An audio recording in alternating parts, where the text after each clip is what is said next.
Covid കാലത്തിന് മുൻപ്, കൃത്യമായി പറഞ്ഞാൽ 2014 മുതൽ 2019 വരെ ഏറ്റവും കൂടുതൽ ആഘോഷിക്കപ്പെട്ട ഹിന്ദി താരങ്ങളിൽ ഒരാളാണ് അക്ഷയ് കുമാർ. കുറഞ്ഞ ബജറ്റിൽ ഒരുങ്ങിയ അദ്ദേഹത്തിന്റെ ചിത്രങ്ങൾ ഇന്ത്യ മുഴുവൻ ശ്രദ്ധിക്കപ്പെട്ടു. നിർമ്മാതാക്കൾക്ക് വൻ ലാഭം നേടിക്കൊടുത്ത് വിജയങ്ങളായി മാറി. ടോയ്ലറ്റ് ഏക് പ്രേം കഥ, ബാറ്റ്മാൻ, മിഷൻ മംഗൾ എന്നീ ചിത്രങ്ങൾ സാധാരണക്കാർക്കിടയിൽ വരെ ചർച്ച ചെയ്യപ്പെട്ടു. 2017 റുസ്തം എന്ന സിനിമയിലെ പ്രകടനത്തിന് അക്കിക്ക് മികച്ച നടനുള്ള ദേശീയ ചലച്ചിത്ര അവാർഡും ലഭിച്ചു. എന്നാൽ ഇതൊക്കെ കുറച്ച് പഴയ കഥയാണ്. ലോക്ക്ഡൌണിന് ശേഷം ബോളിവുഡിന് മൊത്തത്തിലുണ്ടായ തകർച്ച താരത്തെയും ബാധിച്ചു.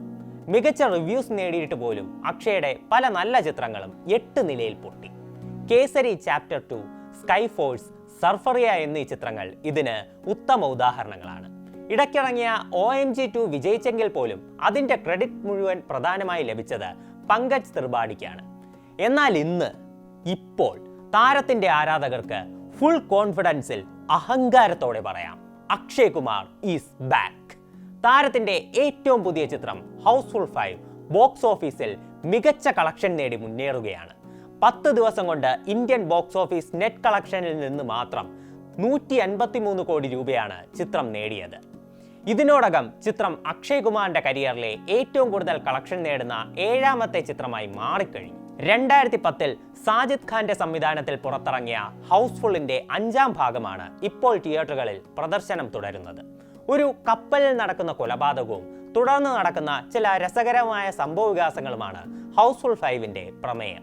അക്ഷയ് കുമാറിനൊപ്പം റിതേഷ് ദേശ്മുഖ്, അഭിഷേക് ബച്ചൻ, സഞ്ജയ് ദത്ത്, ജാക്കി ഷെറോഫ് എന്നിവരും ചിത്രത്തിൽ പ്രധാന വേഷങ്ങളിൽ അഭിനയിച്ചിട്ടുണ്ട്. എന്നാൽ റിലീസ് ചെയ്ത ആദ്യ ദിവസം നിരവധി വിമർശനങ്ങളും ചിത്രം നേരിട്ടിരുന്നു. സിനിമയിലെ പല തമാശകളും സ്ത്രീവിരുദ്ധത നിറഞ്ഞതാണെന്നും സ്ത്രീകളെ ഒബ്ജക്ടിഫൈ ചെയ്ത് കാണിക്കുന്ന രംഗങ്ങൾ ഹൗസ്ഫുൾ 5ൽ ഉണ്ടെന്നും പല നിരൂപകരും ചൂണ്ടിക്കാട്ടി. സാമൂഹിക മാധ്യമങ്ങളിൽ ചിത്രത്തിന് നിരവധി ട്രോളുകളും കളിയാക്കലുകളും നേരിടേണ്ടി വന്നു. സോഷ്യൽ മീഡിയ ഇൻഫ്ലുവൻസേഴ്സ് പലരും കീറിമുറിച്ച് വിലയിരുത്തലുകൾ നടത്തി. എന്നാൽ അതിനൊന്നും തന്നെ പ്രേക്ഷകരെ അകറ്റാൻ സാധിച്ചിട്ടില്ലെന്നതാണ് ചിത്രത്തിന്റെ നിലവിലെ കളക്ഷൻ നമുക്ക് മനസ്സിലാക്കി തരുന്നത്. അതുപോലെ തന്നെ സിനിമയുടെ 2 ക്ലൈമാക്സ് പതിപ്പും റിലീസിന് മുൻപ് ഒരുപാട് ചർച്ചയായതാണ്. ഹൗസ്ഫുൾ 5A എന്നും ഹൗസ്ഫുൾ 5B എന്നും പേരിൽ 2 ക്ലൈമാക്സ് പതിപ്പുകളാണ് പ്രദർശനത്തിനെത്തിയത്. കളക്ഷൻ നേടാൻ നിർമ്മാതാക്കൾ പ്രയോഗിച്ച ഈ തന്ത്രവും വിജയിച്ചു എന്ന് വേണം കരുതാൻ. ഇന്ത്യയിൽ ഏറ്റവും കൂടുതൽ നിർമ്മാണ ചെലവുള്ള കോമഡി ചിത്രം എന്ന ഖ്യാതിയോടെയാണ് ഹൗസ്ഫുൾ 5 പ്രദർശനത്തിനെത്തിയത്. ഏകദേശം 200 കോടി ബജറ്റുള്ള സിനിമ ഒരിക്കലും വിജയിക്കില്ലെന്നാണ് റിലീസിന് മുൻപ് പലരും വിധിയെഴുതിയിരുന്നത്. എന്നാൽ 10 ദിവസം കൊണ്ട് വേൾഡ് വൈഡ് കളക്ഷനിൽ സിനിമ ഇതിനോടകം 200 കോടി ക്രോസ് ചെയ്തു കഴിഞ്ഞു.